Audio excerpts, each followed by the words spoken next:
back at the Oklahoma State Fairgrounds Arena as we get ready for round one of eliminations here at this U.S. Hobbit Association Camel Monster Truck event. But keep in mind that this course is one of the most unusual ever. An oval-shaped course on the floor that will see each of the pair of drivers line up facing each other on either side of the racetrack and then face off in counterclockwise racing around this oval.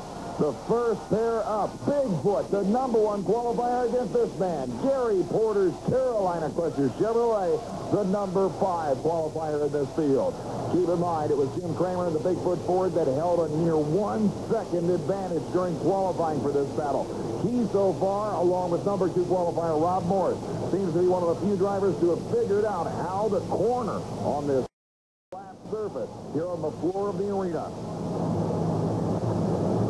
Both drivers staked up, waiting for the common green light in the center of the course. The objective to cross the common start-finish line located in the center of the crush cars before your opponent on the other side. Kramer inches forward. Now Gary Porter will line up facing Kramer on the opposite side of the track.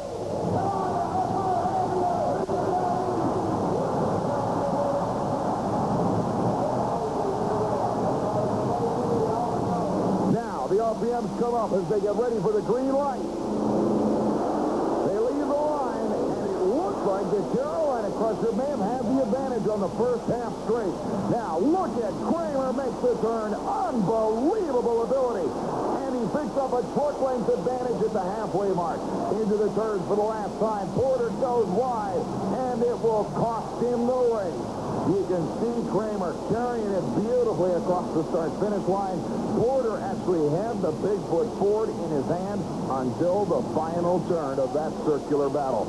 A wild form of racing, but extremely competitive either way. That will bring up Ray Perkowski's Invader next. Meanwhile, Jim Kramer heads back to the pits to get ready for the semifinal round. Perkowski had his problems in qualifying, but the brand-new Ford from St. Louis will be taking on the kid.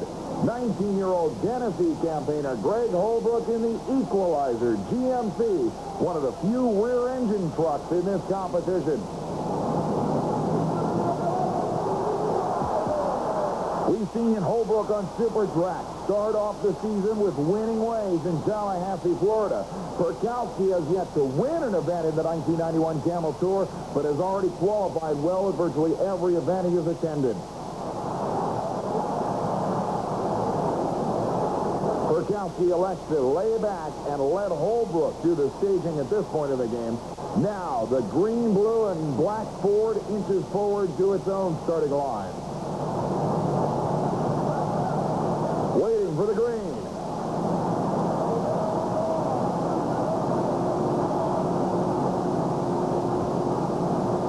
The whole shot goes to Perkowski, and he definitely has the advantage in the first half straight.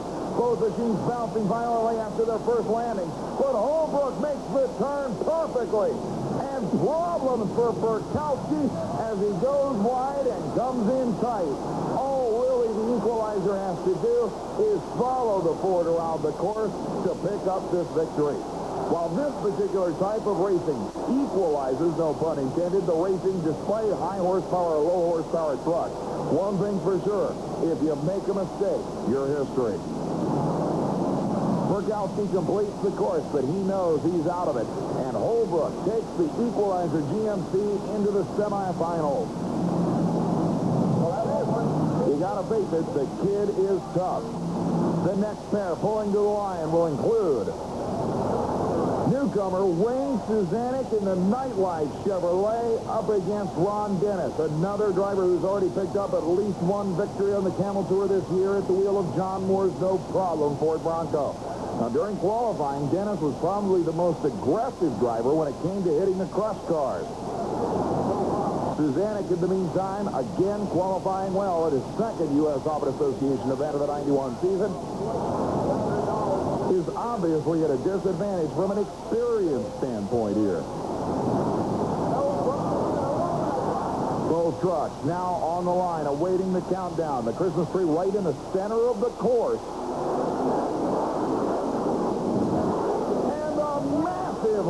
shot to Ron Dennis. A truck length lead in the first half straight. Now he has to handle the turn.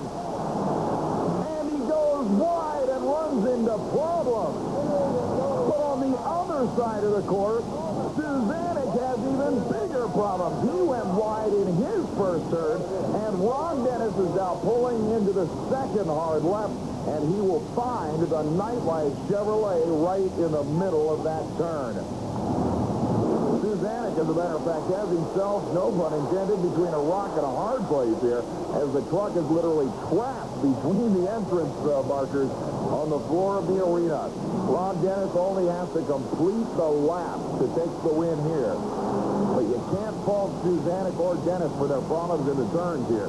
Like I said, this is a type of course that very few drivers ever get to run on. So in all seriousness, no one really is used to this kind of course. Dennis is certainly happy, though, as he advances into the semifinal round, and the final pair will pull out onto the starting line as soon as the entryway is cleared of the Nightlife Chevrolet. And here we go. Rob Morris in the four-wheel Crazy Ford out of Fort Worth, Texas.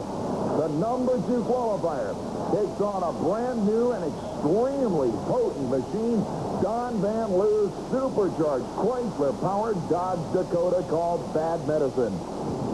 Van Loo, quite surprising in qualifying, was extremely aggressive and really didn't have that many problems with the circular course. Rob Morris was a pro at it, but then he ran the first circular course in Chicago last year. Problems for the Bad Medicine machine, sideways right off the line. Van Loo somehow manages to straighten it out. Now he takes it into the first turn. Rob Morris already over the second set of crush cars. Van Loo trying to catch him. Unbelievable hit. The Bad Medicine machine lands and drives full throttle into the retaining wall. Absolutely horrific crash. The worst crash we have seen in the 1991 Camel Tour. The paramedics already on the scene. Several drivers, including Gary Porter of the Carolina Crusher, leaning in the driver's window, checking to see Van Loo's condition. What a horrific incident. A completely sideways landing. It appears that Van Loo was actually knocked unconscious and fell onto the throttle, full throttle. Don't say the fans didn't get a front row seat on that one. There he is, coming out of the back window. Unbelievable. He's going to walk away from this. Gary Porter still holding on to Don Van Loo as he is obviously disoriented, but he appears to be reasonably okay. The paramedics will no doubt have to take him in for a checkup. The semifinal round will present some incredible action. And don't forget, we still have one of the wildest super-modified mud racing wars yet to come, along with monster truck action. Don't you dare go away.